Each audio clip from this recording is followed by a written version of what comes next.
Once, long ago, in the wild backwoods of a country named Greece, a little baby girl, Diana, was traveling by horseback to the city of Athens with her mother and father.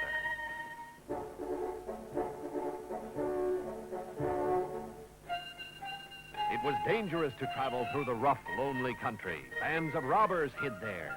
Even now, dark, cruel eyes watched little Diana and her parents as they went slowly on their way. Ahead of them was a clearing.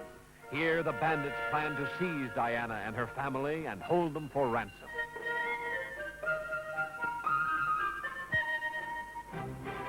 Behind the rocks and trees that surrounded the clearing, the robbers hid themselves. Just as Diana's father led the horses out of the forest, the bandits sprung out, screaming and waving their swords. Diana's father fought back fiercely, but there were too many for him. The bandits hurried to tie him to his horse. Suddenly, one robber shouted, "A signal! A signal from the lookout! Hunters are coming!" Afraid of the brave hunters, the bandits rushed away with their captives. But in their haste, they left little Diana behind.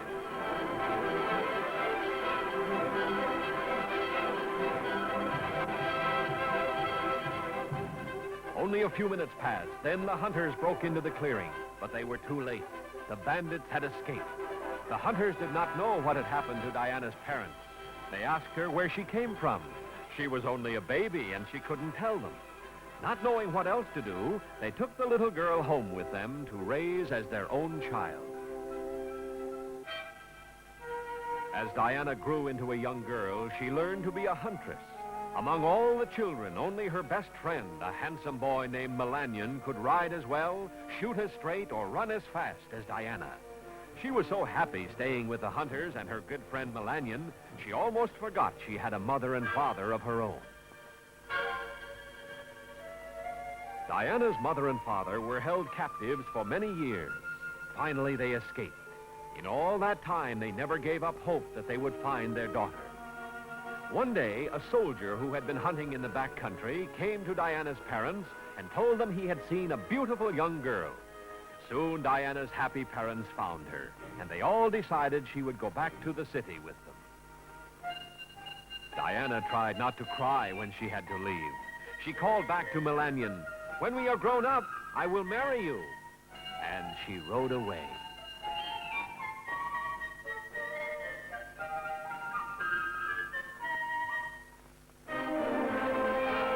In Athens, Diana went to school and grew up to be a beautiful young lady. But she never forgot her happy years in the country. She never forgot how to ride, to run, and to shoot. And she never forgot her promise to Melanion.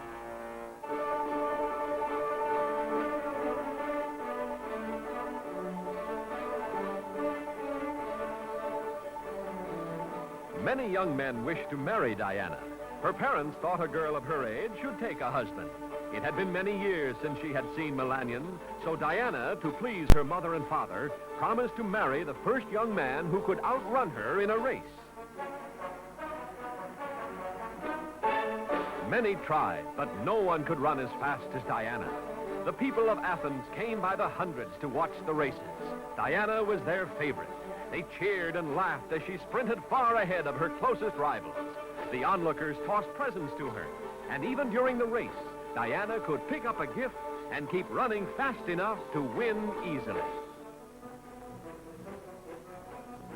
One day, a handsome soldier stepped close to her and said, "Diana, will you run against me?" Diana's heart beat faster. It was Melanion. She smiled, for she remembered that as children, only Melanion could run faster than she. But her heart sank when she saw the large scar of a battle wound on his leg. They prepared to race. Knowing how she hoped Melanion would win, Diana's father gave the young soldier 3 golden apples and whispered something in his ear. At the line, a voice called, "Go!" Melanion sprang into the lead. Diana's friends cheered her on. She had to try as hard as she could. Diana began to gain. Out in front of her, he tossed a golden apple. She scooped it up. Melanion held his lead. Diana began to gain. Again, Melanion threw out a golden apple. She swerved to pick it up. The crowd cheered, but Melanion was still in front. Now the finish line was in sight. Diana was gaining. Melanion dropped the last apple. Diana reached down. The third apple was much heavier. For a split second, she slowed, then regained her speed. Just as she was about to catch him, Melanion crossed the finish line ahead of her.